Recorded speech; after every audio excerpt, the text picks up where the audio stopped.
for HIV and advocates for those that are living with AIDS are launching their own proposal to redesign the AIDS Memorial at Barbara Hall Park. It's a memorial that opened more than 30 years ago now, honoring those who died of AIDS-related illnesses and just a monument to the lives lost. Phase 2 of the park's redevelopment plan currently underway by the city, but there are people in various parts of the 2S LGBTQI community and also people that live with HIV that say that the city hasn't meaningfully engaged with them or tried to incorporate the feedback that they have into plans for the memorial. Now, advocates also tell us that this site has been, in some cases, neglected in recent years, noting that there's rose bushes that were removed and plaques have been left damaged by graffiti and scratching over them. It's at least a possibility. A community-driven proposal includes new pillars to expand the memorial's capacity, also adding a deep vegetative buffer for privacy and noise reduction, and a trans memorial and new artworks. Advocates want the city to adopt this redesign instead, saying that it better reflects the history, the needs, and the voices of people living with HIV. Joining us now in studio, Ed Jackson, one of the founders of the AIDS Committee of Toronto, and Jade Elektra, an activist, creator of Pause Magazine, and national ambassador for the Canadian Foundation for AIDS Research. We thank you so much for the both of you for being here today. And I hope you can sort of do a little bit of a history lesson here about what the area around Barbara Hall Park, the 519. There's so much that this area, this memorial that was erected, the community hubs that are there, that means so much to a lot of different people for a lot of different reasons. So what do you think it needs to be done now to make sure that it lives on in a new capacity, or however it's supposed to be redesigned?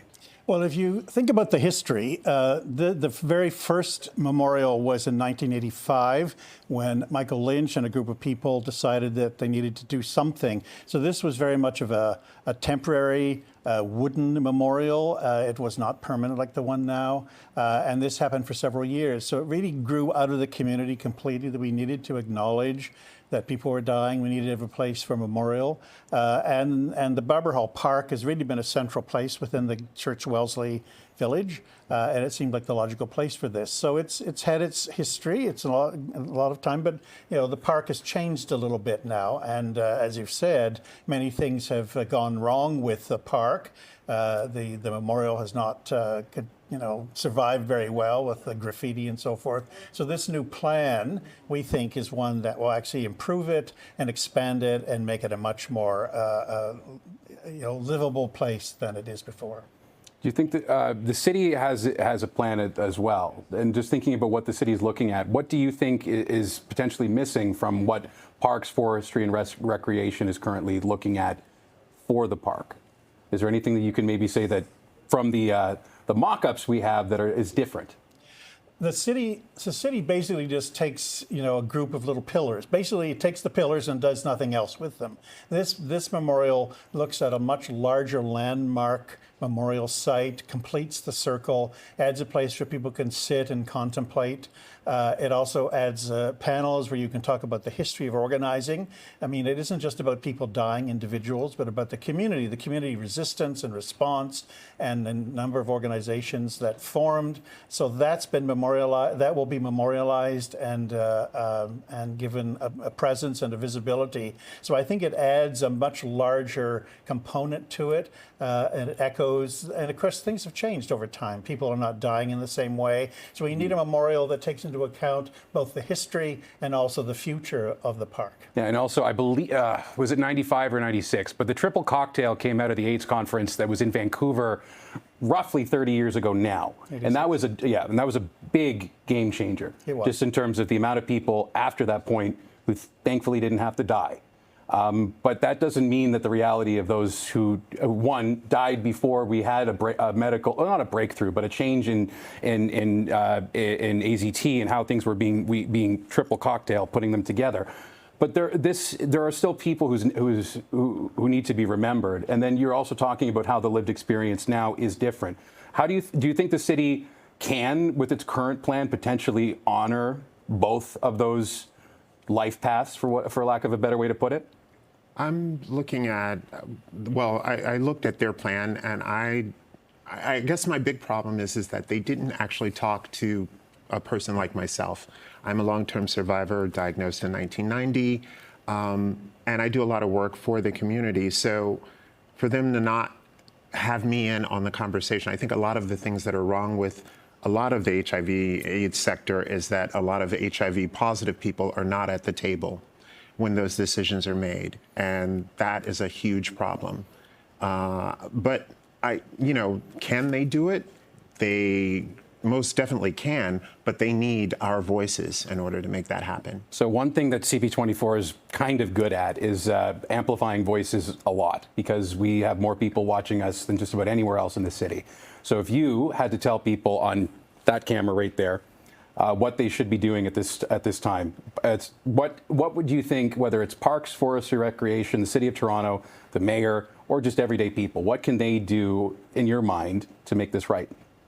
The first thing I would tell them is to go visit the AIDS Memorial.ca and look at what is being offered and what our plans, or what David, his layout looks like, because I think they would be really surprised at how much better the space would look and how more inviting. And it needs to actually not only represent those who have passed, but all those of us who are still living with it. And I think this design does that. Now, I know they're also at a time where, after 40 years, where like ACT Toronto's funding is essentially changing now. We're in a different era. And I think I went to go see Rent in concert last week, and it just got me thinking about the importance of the fight, like acting up. What do you think? Do you think we're forgetting some of the stories, how much are we forgetting?